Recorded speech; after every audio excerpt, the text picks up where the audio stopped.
Un bastion détruit, des cibles neutralisées, la région de Koursk en pleine zone de conflit. Ces mots résument l'une des dernières interventions militaires rapportées par le ministère russe de la Défense. Selon des sources officielles, l'équipage d'un hélicoptère K-52M a frappé un bastion stratégique des forces armées ukrainiennes dans la région frontalière de Koursk, marquant un nouvel épisode dans cette guerre de haute intensité. Abonnez-vous et partagez cette analyse approfondie pour rester informé. L'opération, menée par un groupe tactique mixte, aurait mobilisé les capacités de reconnaissance et d'attaque des hélicoptères K-52M, surnommés Alligator, en raison de leur polyvalence et de leur puissance. Ces appareils, fers de lance de l'aviation militaire russe, ont effectué une frappe ciblée par missiles aériens. Les cibles principales, des infrastructures militaires et du personnel, qualifiées de stratégiques par Moscou. Manœuvre et riposte, un duel aérien intense. Après l'attaque initiale, les pilotes ont immédiatement effectué des manœuvres antimissiles à très basse altitude. Ces tactiques, combinées au déploiement de leur thermique, ont permis d'éviter les systèmes portatifs anti-aériens utilisés par l'adversaire, connus sous le nom de Mampad. Une stratégie qui démontre, selon les experts, la maîtrise des équipages dans des zones de conflit où le moindre faux pas peut être fatal.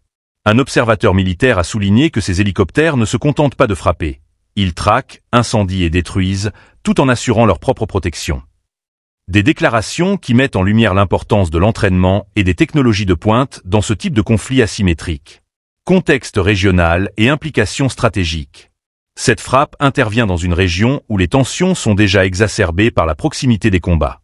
La région de Koursk, située à la frontière entre la Russie et l'Ukraine, est devenue un théâtre d'opérations cruciales.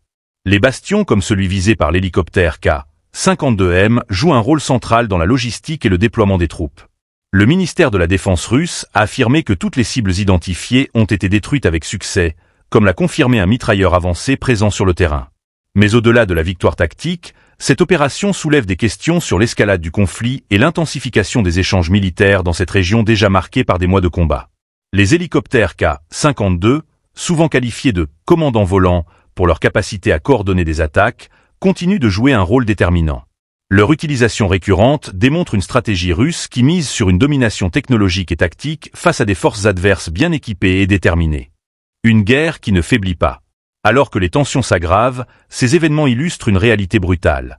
La guerre s'intensifie, avec des conséquences humaines et stratégiques considérables. Les hélicoptères K-52, symboles d'une technologie au service d'une guerre sans fin, continueront d'être au cœur des opérations militaires.